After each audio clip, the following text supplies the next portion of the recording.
Welcome to my channel. இன்றைக்கி நம்ம பார்க்க போகிற ரெசிபி என்னென்னு பார்த்தீங்கன்னா, சூப்பரான சுவையான ஒரு காலிஃப்ளவர் மஞ்சூரியன் தான் எப்படி செய்ய போகிறோம்னு பார்க்க போகிறோம். அது வெங்கடேஷ் பெட் சமையலை நான் ட்ரை பண்ணியிருக்கேன். அதுதான் உங்களுக்கு இன்றைக்கி வீடியோவாக எடுத்துருக்கிறேன். வாங்க வீடியோக்குள்ளே போகலாம். நம்ம காலிஃப்ளவர் பொடியாக கட் பண்ணி இந்த சைஸ் அளவுக்கு எடுத்துக்கலாம். இது வேக வைக்காமல் அவங்க எடுத்திருந்தாங்க. நானும் அதே மாதிரி வேக வைக்காம தான் எடுக்கிறேன். உங்களுக்கு வேணும்னா சில பேர் காலிஃப்ளவரை வேக வச்சுட்டு ஒரு லைட்டாக 1-2 கொதி வர வரைக்கும் வேக வச்சுட்டு சமைப்பாங்க. நீங்கள் அது மாதிரி வேணால் ட்ரை பண்ணிக்கலாம். நான் வேக வைக்காமல் சுத்தமாக கழுவி எடுத்து வச்சுருக்கிறேன். இனி அதுக்கடுத்து என்ன செய்கிறதுன்னு சொல்லிட்டு பார்க்கலாம். நான் ஒரு பாத்திரம் எடுத்துருக்கிறேன். இதில் பார்த்திங்கன்னா கார்ன்ஃப்ளவர் எடுத்துருக்கிறேன். ஒரு 3 டேபிள் ஸ்பூன் அளவு கார்ன்ஃப்ளவர் எடுத்துருக்கிறேன். அதை இதில் சேர்த்துடலாம். அதே 3 டேபிள் ஸ்பூன் அளவு மைதா எடுத்துருக்கிறேன். அதை இதில் சேர்த்துடலாம். இதுக்கு தேவையான அளவு உப்பு சேர்த்துருக்கேன். அதை இதில் சேர்த்துடலாம். இனி தண்ணி ஊற்றி இதை மிக்ஸ் பண்ணிக்கணும்.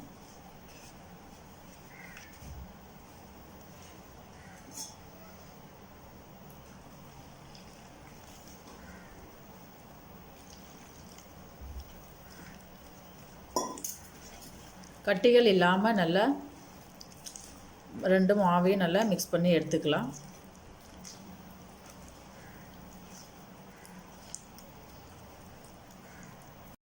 பாருங்கள், மாவு ரொம்பவும் தண்ணி இல்லாமல் ரொம்பவும் கெட்டி இல்லாமல் இந்த லிக்விட் பதத்துக்கு இதை மாதிரி எடுத்துருக்கிறேன். நான் இதை இதில் இப்படியே இதில் டிப் பண்ணி அப்படியே எடுத்து நம்ம எண்ணெயில் போட்டு இதை பொரிச்சு எடுக்க போகிறோம். வாங்க பாருங்கள், ஆயில் ஹீட் ஆயிடுச்சு. இனி இதில் ஒவ்வொரு பீசஸாக இதில் எடுத்து போட்டுக்கலாம்.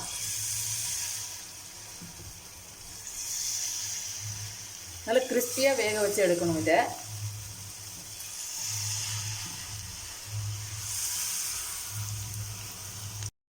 பாருங்கள், எல்லாத்தையும் போட்டாச்சு. நல்லா ஃப்ரை ஆகி கிறிஸ்பியாக நம்ம இதை எடுக்கணும். அப்போ தான் மஞ்சூரியன் நமக்கு நல்ல டேஸ்ட்டாக இருக்கும்.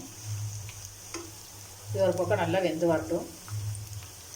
பாருங்கள், கிறிஸ்பி ஆயிடுச்சு. இனி இதெல்லாம் எடுத்துடலாம். நம்ம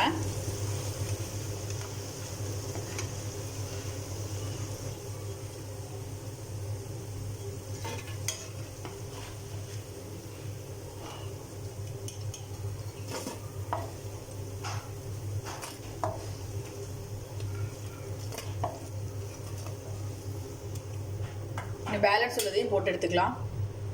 ஒரு பேனு அடுப்பில் வச்சு ஆயில் விட்டாச்சு. அதுக்கப்புறம் பார்த்திங்கன்னா பூண்டு சின்னதாக பொடியாக நறுக்கி வச்சுருக்கிறேன். காலிஃப்ளவர் மஞ்சூரியனுக்கு முக்கியமாக பூண்டு தான் மெயின், அதோட டேஸ்ட்டு கொடுக்குறதுக்கு. இது நல்லா ப்ரௌன் கலரில் வதங்கி வந்ததுக்கப்புறம் தான் நம்ம சார் வெங்கடேஷ் பட் சார் இது ஸ்ப்ரிங் ஆனியன் போட்டாங்க. ஸ்ப்ரிங் ஆனியன் எனக்கு கிடைக்கல. அதனால் நான் வீட்டில் இருக்கிற பொருளான சாதாரண எல்லா வீட்லேயும் இருக்கக்கூடிய வெங்காயமே இதில் நான் சேர்த்துக்கிறேன். நீங்களும் வெங்காயம் சேர்த்துக்கலாம். ஸ்ப்ரிங் ஆனியன் கிடைக்கலனா நல்ல டேஸ்ட் இருக்குது. அதனால் வெங்காயமே சேர்த்துக்குங்க.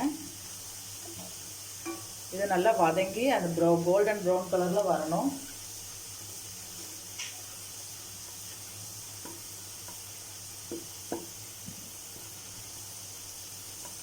நல்லா வதங்கி வருது. இந்த ஸ்டேஜில் வெங்காயம் சேர்த்துட்றேன். வெங்காயமும் நல்லா பொடியாக கட் பண்ணி சேர்த்துக்கங்க. இந்த பூண்டோட வாசனை ரொம்ப நல்லா இருக்குது. இது டிரான்ஸ்பரண்ட்டாக இந்த வெங்காயம் கலர் வந்தோடனே நம்ம மிளகுத்தூள் சேர்த்துக்கலாம். கொஞ்சம் வெங்காயம் வதங்கி வரணும். பூண்டு நல்லா வதங்கி வந்துடுச்சு. இனி இதில் மிளகுத்தூள் சேர்த்துருக்கேன். அதுக்கப்புறம் பார்த்திங்கன்னா சில்லி பேஸ்ட்டு சேர்த்துக்கலாம். இதில் எந்த மசாலாவுமே இதில் சேர்க்கலை. ஒரு 1.5 ஸ்பூன் அளவு சில்லி பேஸ்ட்டு.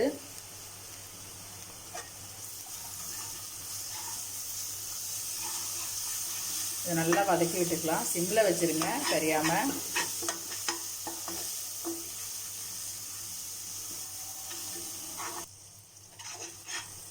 இனி சோயா சாஸ் சேர்த்துடலாம். இதில் வெங்கடேஷ் பட் சார் சர்க்கரை கொஞ்சம் சேர்ப்பாங்க. நம்ம டொமேட்டோ சாஸ்லேயே சர்க்கரை இருக்கும். அதனால் இனிப்பு இருக்கும், இனிப்பு டேஸ்ட் வரும். அதனால் அது நான் சேர்க்கலை. அது மட்டும் நான் அவாய்ட் பண்ணிட்டேன்.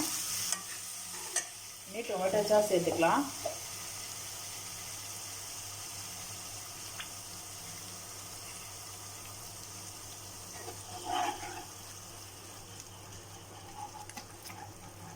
இதுக்கு தேவையான அளவு அந்த மசாலாவுக்கு தேவையான அளவு உப்பு சேர்த்துடலாம்.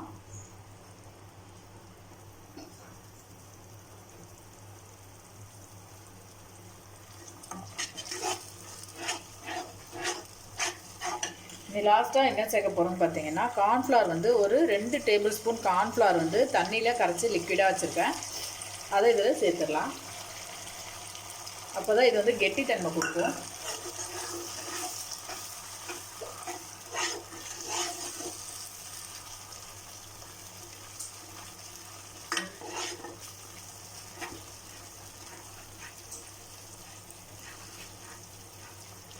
இனிமே இதில் சேர்த்துடலாம். இனி பொரிச்சு வச்சுருக்கிற காலிஃப்ளவரை இதில் சேர்த்துடலாம். நல்லா கிறிஸ்பியாக இருக்கணும், அப்போ தான் ரொம்ப நல்லாயிருக்கும்.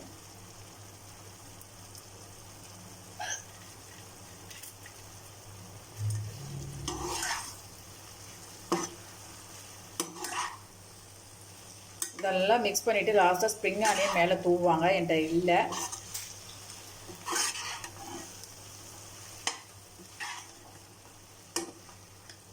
அங்கே பார்க்கவே சூப்பராக இருக்குது.